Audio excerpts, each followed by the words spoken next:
Bum bum bum bum bum bum bum bum bum bum bum bum. The Peter Dislike Show. Bum bum bum bum bum bum bum. I want to make a short video talking about what heartache feels like, at least for me, because this is the third time I've experienced significant heartache in the last 12 months, and I thought it'd be time for a video about it. My first brush with it this past year was back in July of 2024. I was dealing with COVID 19 and perhaps long COVID at the time. And we had a heat wave going on, and I didn't have a whole lot of friends at the time. And Phoenix is a difficult place to make friends. I've since discovered a few friends. I'll get to that in a second. But I you have to understand, I had just started teaching at one campus at the time, and I hate to admit this, but I went to work with COVID 19, and I went there with the broken heart as well, and with the heat wave problems. A lot of my students actually missed class because of heat wave issues. They didn't want to go out, and but I was very faithful, and I even followed up with the students who were absent. One day I had gone to my favorite grocery store while sick with the heat wave ongoing, and I, while in the store, I kind of collapsed, and the store security gave me heck about it. Actually, the only reason the security guard didn't give me even more heck about it was because I apologized, saying that I'll try to make it quick. I'm recovering from COVID 19. The only reason he backed off was because he heard COVID 19. He backed off for his own sake. And it was kind of funny because at the time I had already recovered from the virus. I was just dealing with the long effects of it, but it scared him enough that he backed away. The funny thing is, had I said that, I'm recovering from chemotherapy, I just got out of the hospital for chemo. Oh, he probably could have cared less. He probably would have grabbed me and dragged me out of the store, right? Maybe even did a citizen's arrest on me. I bet, right? Um, and it really hurt me. The fact that he backed off when he heard COVID 19 hurt me even more, because it made me realize that he was selfish more than anything else, right? And when I finally made it home, I cannot remember how I made it back to my car and drove home. I cannot remember how. But when I finally made it back home, the way I like to describe that heartache feeling is that my stomach just felt like a bowl of mush.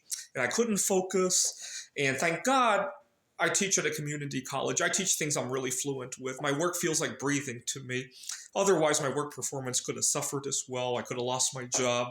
Right, I just started at a new campus. In fact, when I went to go get my performance review that semester, I thought for sure I had blown it. I can't remember how I taught that semester. I was pleasantly surprised.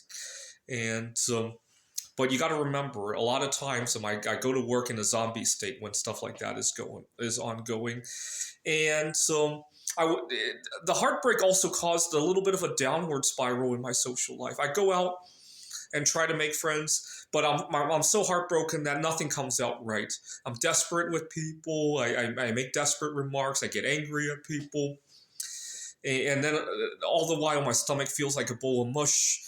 And thank God I haven't gotten into any car accidents. I feel my driving performance is being affected by that too. And here in Phoenix, driving is pretty much mandatory, right? It's not Taiwan where you could go your whole life without ever touching the steering wheel, right? And my head feels like it's out of place half the time. I'm not sleeping right.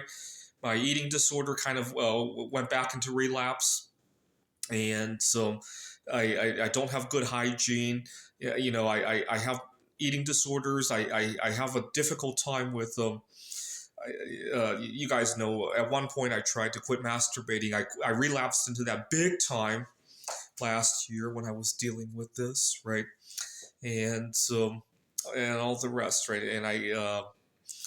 Uh, and that was a serious blow to my summer last summer. And then finally, I really despise how in the United States we are not very open with things. So right now I'm going through another wave. during my time in Taiwan last month, I hit it big with a girl there, and we continue to communicate a lot. But she's very open with me.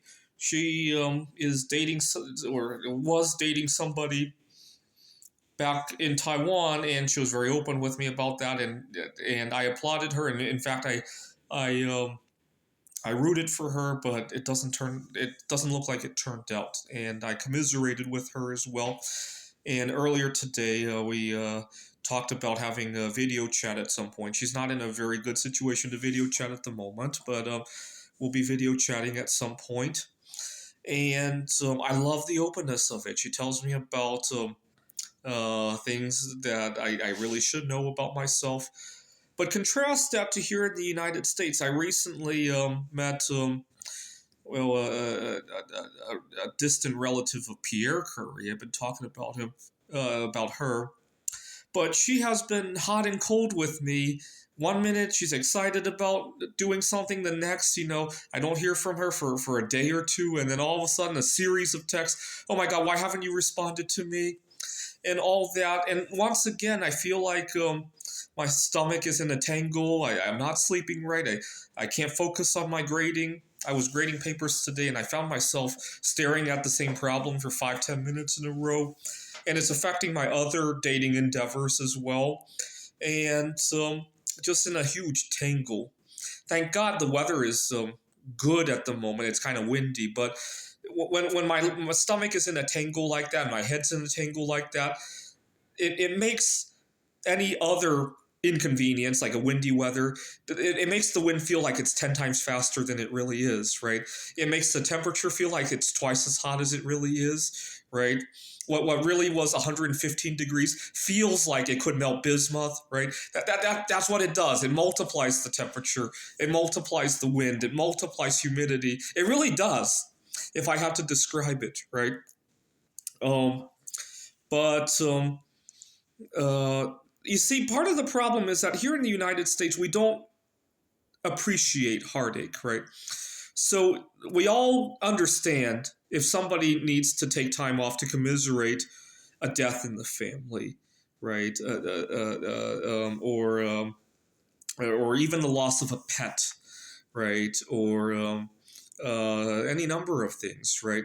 But imagine I call my work and explain that, hey, it's Valentine's Day is coming up. If I don't meet anybody before then, can I have like 2 days off to commiserate a little bit? Maybe take a trip somewhere to kind of nurse my broken heart a little bit. Can you imagine what my work would say? Actually, let's do a little advocacy here. If you want to, hopefully I'll meet somebody by Valentine's Day. But let's sign a petition that if I don't have somebody to go out with on Valentine's Day, to ask my work to give me at least two extra days. I think Valentine's Day is a Friday. Maybe have like the Thursday and that Friday off. Why don't you petition for that by leaving a dislike? Not only dislike the video, but leave a comment and tell me if you feel that's appropriate. I think it is. I could probably take a trip to the Grand Canyon at least, or maybe even book a flight somewhere, right? Or even just take it easy a little bit, maybe sleep in a little bit those for a few more days, right? But I think it's akin to maybe not death in a family, but loss of a pet, probably, right? After all, those couple of events have felt. I'm not joking when I wasn't exaggerating. My stomach feels like mush. Today, when the distant cousin of Pierre Curry was playing hot and cold with me, my stomach really did feel like mush. It affected my other dating endeavors. When I went out and there was 2-mile-an-hour wind, it felt like it was a 50-mile-an-hour hurricane. It really did. It really did. I'm not joking when I say that. And sleep disturbances, addiction problems, all of that will multiply. And it makes it that much harder, right? If you're already dealing with having difficulty connecting with others, sleep disturbances, binge eating, and binge masturbating only makes that much harder, and it creates a downward spiral that's very difficult to get out of, right?